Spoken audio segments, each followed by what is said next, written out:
Hello everyone, here we are going to learn about chemistry in everyday life. That is the chapter number 16. And regarding introduction, what we are going to see over here, that is life at the atmosphere, the earth and the universe all have evolved over millions of years to the present. तो यहाँ पे introduction में सबसे पहले से बहुत evolution के time से क्या क्या चेंजेस हो रहे हैं हमारे लाइफ में या हमारे सराउंडिंग्स में, उसको लेके बोला गया है। तो लाइफ में एटमॉस्फेयर में और अर्थ में और इस पूरे यूनिवर्स में बिलियन ऑफ ईयर्स से और लेकर के अभी तक के स्टेट में बहुत कुछ इवोल्यूशन हुआ है। जिस इवोल्यूशन में किस चीज़ को इंक्लूड किया गया है, यहाँ पर हम केमिस्ट्री के बारे में पढ़ रहे हैं तो ऑब्वियसली केमिकल चेंजेस के बारे में देखा जाएगा।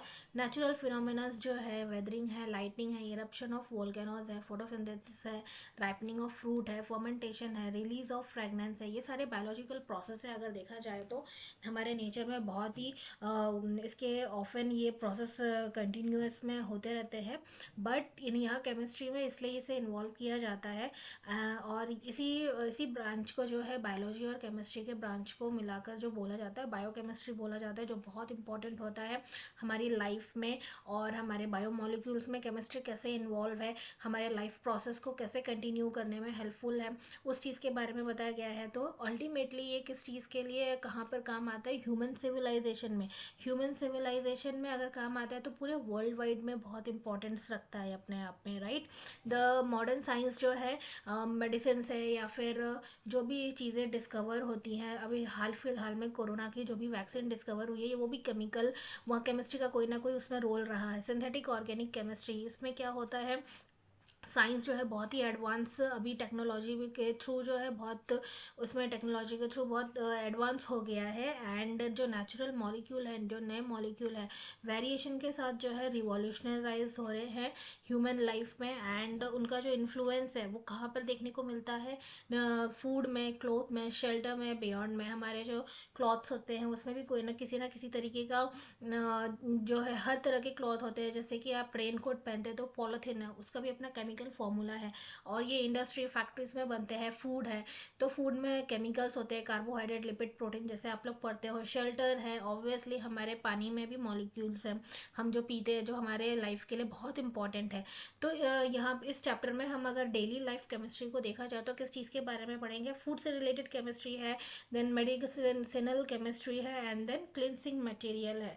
क्लिनसिंग मटेरियल मतलब सोप है, डिटर्जेंट है, शैम्पू है, ये सारी चीज़ें जो है यहाँ केमिस्ट्री के जो नए नए जो टेक्नोलॉजी के थ्रू डेवलप हो रहे हैं, उनके फीचर्स उस चीज़ को इंक्लूड करता है, right. And then basics of food chemistry, तो सबसे पहले फूड जो है बहुत इंपॉर्टेंट है, जिसको हम न्यूट्रिएंट कहते हैं। और ये न्यूट्रिएंट के सोर्स क्या होते हैं, फूड होते हैं। देन हमारी बॉडी में ये यूज़ होता है, क्यों यूज़ होता है, इसका इम्पोर्टेंस क्या है। इसकी इम्पोर्टेंस को अगर देखा जाए तो ये सोर्स ऑफ एनर्जी है, राइट। और सोर्स ऑफ एनर्जी जो है, न्यूट्रिएंट्स जो है हमारी बॉडी में ग्रोथ को रेगुलेट करते हैं, देन बॉडी टिश्यू रिपेयर करते हैं। और जो न्यूट्रिएंट में जनरली क्या किस तरह के कैटेगराइज किया गया है, किस तरह के न्यूट्रिएंट और फूड कंपोनेंट्स को, carbohydrate, lipid, protein, vitamins, minerals and water. Then grain, fruit, vegetable provide carbohydrate. कुछ जो पर्टिकुलर फूड प्रोडक्ट्स है उन्हें एज ए कैटेगराइज किया गया है या क्लासीफाई किया गया है कार्बोहाइड्रेट में। देन कुछ विटामिन्स देते हैं, कुछ प्रोटीन्स देते हैं, कुछ जो है फैट से रिलेटेड होते हैं, जिसके बारे में आपको पता है। और इसके एग्जाम्पल्स हैं, अगर क्वेश्चन पूछा जाए तो इसके एग्जाम्पल के साथ इसको एक्सप्लेन कर सकते हो, कौन से सोर्सेज है और कहाँ से इस एग्जाम्पल के थ्रू। जैसे फैट है तो एग वगैरह इसके, वेजिटेबल ऑयल्स है, डेयरी प्रोडक्ट्स है, राइट, मिल्क है, वो उसका एग्जाम्पल है। मोस्ट न्यूट्रिएंट्स, जो भी बहुत सारे न्यूट्रिएंट्स होते हैं, मैक्रो मॉलिक्यूल्स होते हैं। क्यों मैक्रो मॉलिक्यूल्स होते हैं, क्योंकि जो प्रोटीन्स है, कार्बोहाइड्रेट है, ये पॉलीमरिक मटेरियल्स है। पॉलीमरिक मीन्स इसमें बहुत लंबे लंबे है, या फिर इनका कॉम्प्लिकेटेड स्ट्रक्चर होता है, या फिर लॉन्ग चेन वाला स्ट्रक्चर होता है। ये मोनोमर से बनते हैं, इनका एक पर्टिकुलर यूनिट होता है छोटा छोटा, जिसको मिला करके ये बहुत इनका कॉम्प्लिकेटेड स्ट्रक्चर भी होता है, सिंप्लीफाइड स्ट्रक्चर भी होता है। एंड देन जो आपको डाइजेस्ट हो जाए, फूड डाइजेशन में काम आए, उस तरीके के भी इनके स्ट्रक्चर होते हैं। और ये अल्टीमेटली अल्टीमेटली क्या होता है, आपकी बॉडी में जाके सेल्स आपकी यूज़ करती है, बॉडी यूज़ करती है, तो ब्रेक डाउन होते हैं, जिसमें ब्रेक डाउन में अल्फा अमीनो एसिड ग्लूकोज है। अल्फा अमीनो एसिड आपको प्रोटीन से मिलता है, ग्लूकोज ग्लूकोज जो है आपके कार्बोहाइड्रेट से बनता है। एंड देन एंजाइम्स होते हैं आपके बॉडी में, जो कि आपको डाइजेस्ट करने में ये जो कुकिंग फूड होते हैं बहुत हेल्पफुल होते हैं। And during the cooking process, जो भी कुकिंग प्रोसेस में पॉलीमर ऑफ कार्बोहाइड्रेट और proteins are hydrolysed to smaller polymers. तो कार्बोहाइड्रेट और ये जो प्रोटीन के मॉलिक्यूल्स होते हैं बहुत ही इनका कॉम्प्लिकेटेड स्ट्रक्चर होता है रॉ फॉर्म में, जो नेचुरल वे में हमें मिलता है नेचुरल रिसोर्सेज से। तो इनको जो कुकिंग के प्रोसेस में जो है इनका ब्रेक डाउन होता है, जो सिंप्लीफाई कंपाउंड में मॉलिक्यूल में कन्वर्ट होते हैं उसके बाद। इसीलिए अनकुक्ड फूड को जल्दी नहीं खाना चाहिए, वो ज़्यादा पचता नहीं है। हाँ, लेकिन पर्टिकुलर सिचुएशन में, जैसे आप बहुत लॉन्ग जर्नी में जा रहे हो तो आपने जैसे रेडिश है, कैरेट है, आपको ऐसी अगर आप खा सकते हो वो बेटर रहता है आपके लिए, वो हेल्दी फूड भी है। बट बिना धोए कभी भी नहीं खाना चाहिए, हाइजेनिक आपको मेंटेन करनी चाहिए।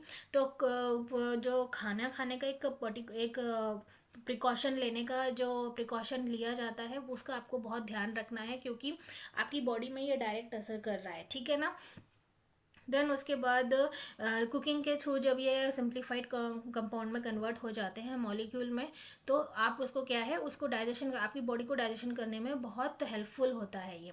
Then food quality chemistry, quality जो फूड की होती है यहाँ पर कैसे डिस्क्राइब की गई है, कुछ पैरामीटर्स के थ्रू, स्मेल के थ्रू, टेक्सचर के through, colour, microbial spoilage, enzymes are present naturally in all food. तो माइक्रो ऑर्गेनिजम्स जो है यूबिक्विटस इन्हें कहा जाता है, यूबिक्विटस इन नेचर।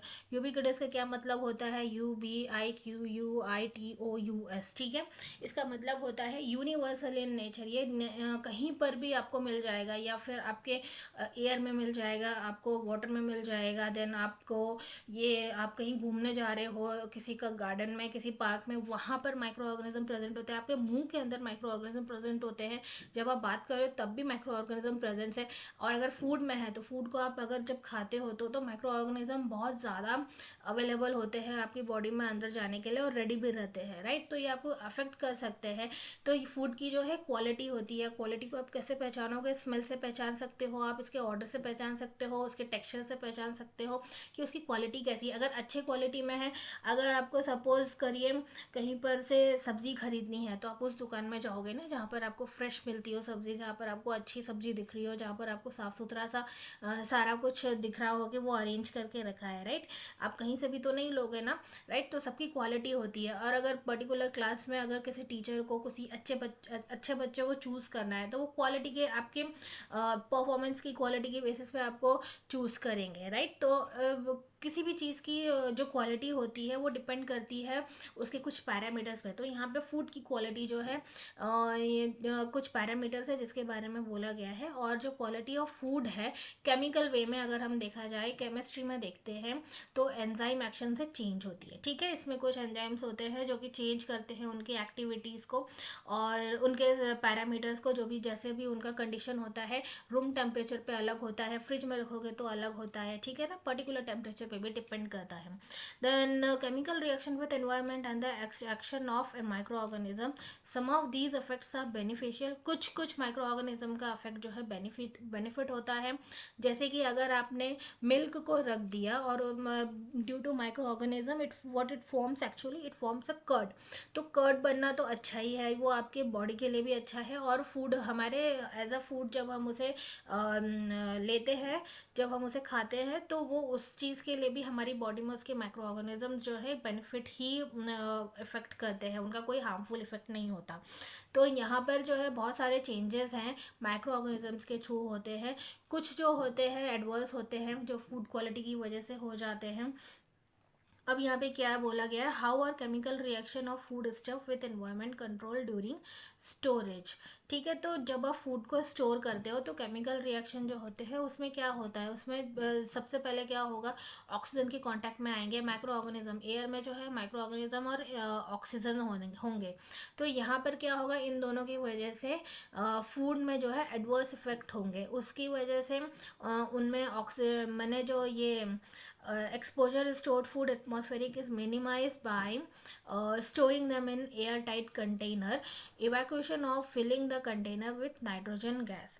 तो इवैक्यूएशन जो होगा वो फिलिंग कंटेनर, किसी भी कंटेनर में जो भी नाइट्रोजन गैस होती है उसको बहुत टाइटली कवर्ड करना होता है ताकि वो उनके कांटेक्ट में माइक्रो ऑर्गेनिज्म और ऑक्सीजन की कांटेक्ट में ज़्यादा नहीं आए और फूड जो है अच्छे से प्रिजर्व हो जाए किसी भी जगह पे। रेफ्रिजरेटर इसी केमिकल कंट्रोल को, harmful chemical control, chemical reaction को रोकने के लिए बहुत काम आता है। ठीक है, तो आपने कभी कभी देखा होगा जब आप एप्पल को काट के रख दो तो बहुत जल्दी उसका कलर जो है ब्राउनिश होने लगता है, और अगर आप उसको बहुत जल्दी नहीं खाओगे, कंज्यूम नहीं करोगे, तो क्या होगा, वो एप्पल की कंडीशन जो है ख़राब होने लगेगी।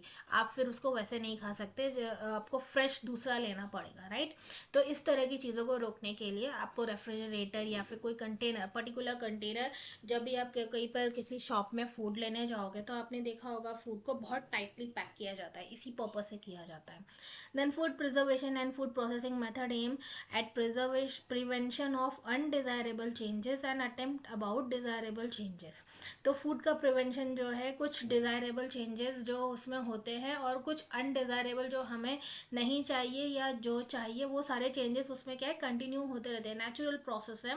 देन यहाँ पे ब्राउनिंग ऑफ कट फ्रूट्स, जैसे मैंने अभी बताया, ये बनाना में आप देख सकते हो, एप्पल में देख सकते हो, पोटैटो में भी देख सकते हो, बॉटल गार्ड में भी देख सकते हो, करेले में। ठीक है, पील्ड और स्लाइस्ड सोना, कुछ भी चीज़ जैसे कि आपने उसको छील के रख दिया है किसी वेजिटेबल को, या फिर किसी को काट के रखा है, तो ये वो सारी चीज़ें उसमें आप देख सकते हो। और पीएच, उनका पीएच जो है